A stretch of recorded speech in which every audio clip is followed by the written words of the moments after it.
khususnya generasi muda PU. Saya tidak ingin berpanjang-panjang karena acara ini sudah ditunda 2 kali dan itu adalah permintaan saya karena saya ingin mendengarkan betul apa itu ESG. Okay? Jadi bukan karena saya nggak ada waktunya, tapi saya ingin mendengarkan betul apa itu namanya ESG. Okay? Apa bedanya dengan AMDAL? Okay? Kenapa kok harus sekarang dengan ESG? Orang ekonom itu biasanya bikin terminologi yang baru-baru. Okay? Jadi saya pikir kita dengarkan bersama ini. Yang saya tahu bahwa kaidah-kaidah yang perlu diikuti dalam ESG adalah terutama untuk meningkatkan daya saing kita. Karena yang merupakan global kriteria untuk pelaksanaan terutama pembangunan infrastruktur, tadi yang disampaikan Pak Andin tentang tata kelola.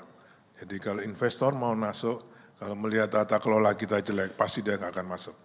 Jadi ini saya kira menjadi tantangan kita ke depan. Saat ini nampaknya penerapan prinsip environmental, social, and governance, kalau tadi Pak Subki bilang ESG, orang Madura soalnya kan. Orang Madura pakai bahasa Inggris. Kita lihat saja, pakai kaosnya, di dalamnya masih ada bajunya. Madura saya memang itu saya kira itu bukan nasib loh itu karena sudah memang karakter Madura. Nggak boleh marah loh ya.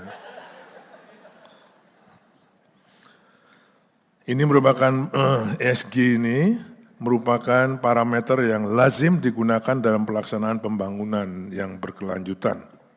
Sehingga segala bentuk aktivitas dan pengambilan keputusan harus memenuhi prinsip-prinsip pelestarian lingkungan, tanggung jawab sosial, dan tata kelola yang baik.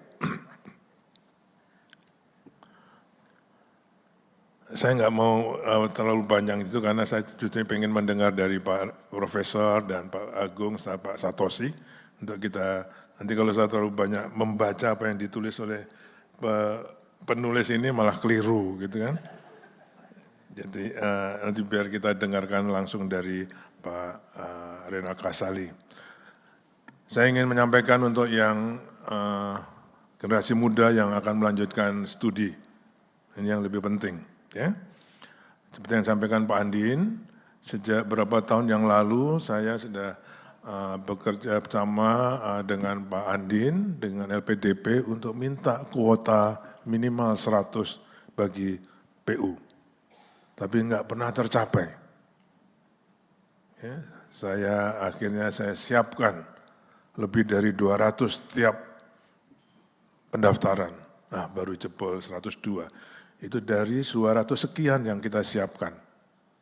Jadi memang LPDP ini adalah lembaga yang memang mempersiapkan generasi muda ini dengan sebaik-baiknya untuk dapat melanjutkan ke jenjang pendidikan yang tinggi, lebih tinggi. Kalau kami dulu, saya, Pak Hedi, siapa lagi, yang ditugaskan ke luar negeri pasti terjun bebas. Oke? Saya yang dari Kupang, yang nggak ngerti apa-apa, atau kursus.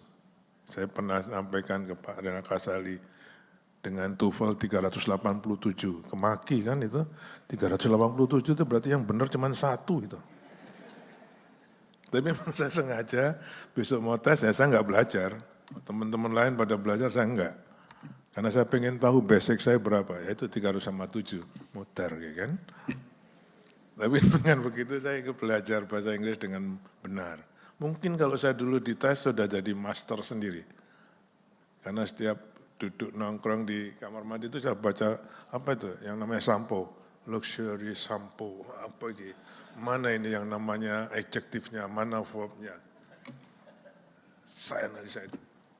11 jam per hari saya belajar bahasa Inggris, 10 jam selama 11 bulan.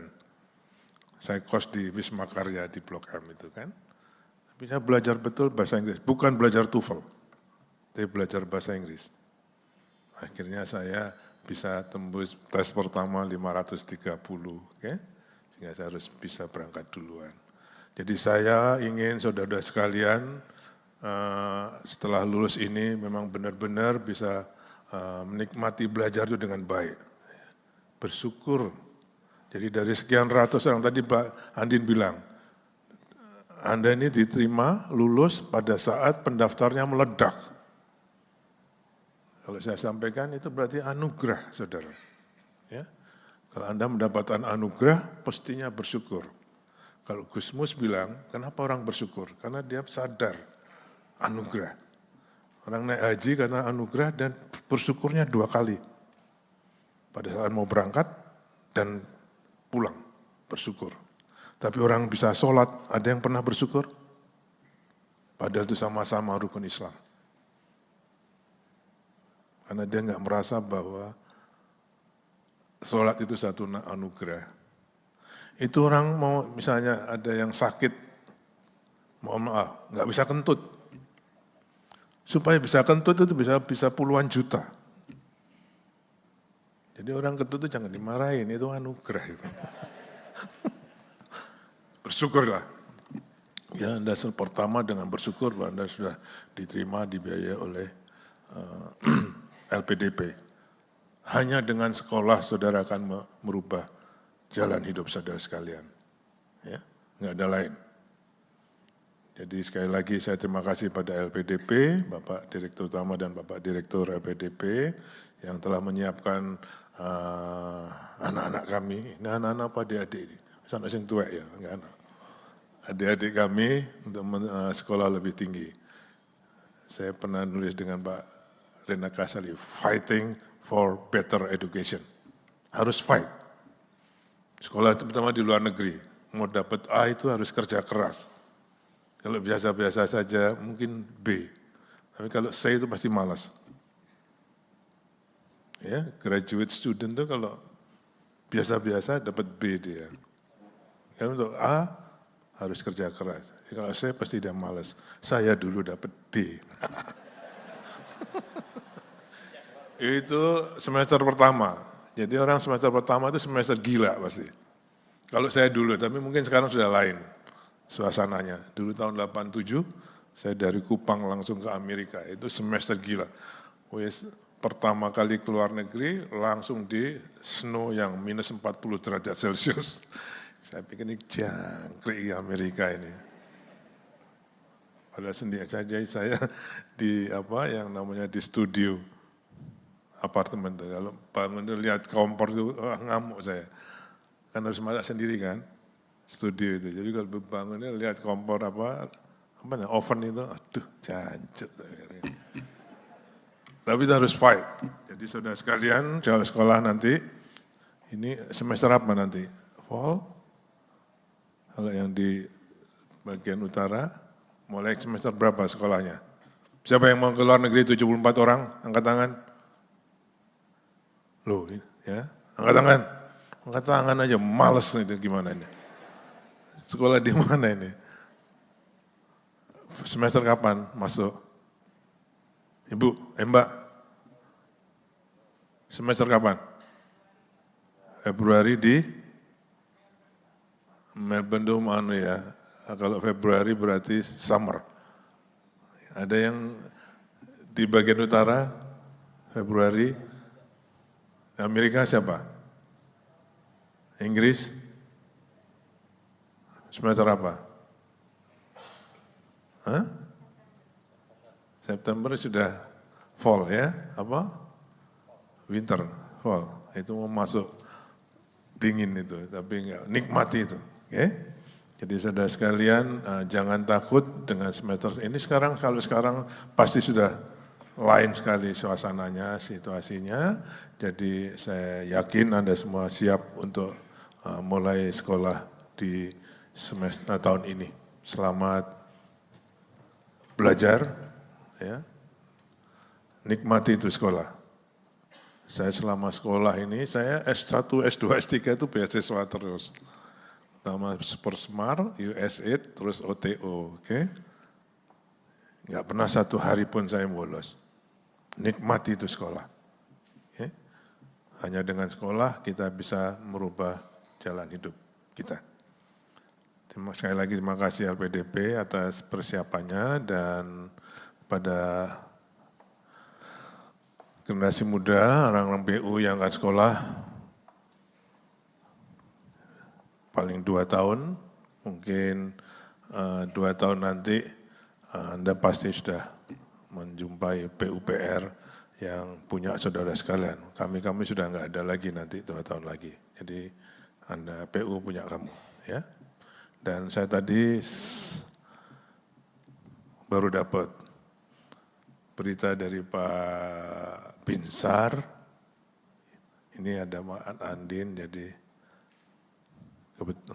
mudah-mudahan usulan penyesuaian tukin kita sudah disetujui oleh Ibu Menteri Keuangan. Okay.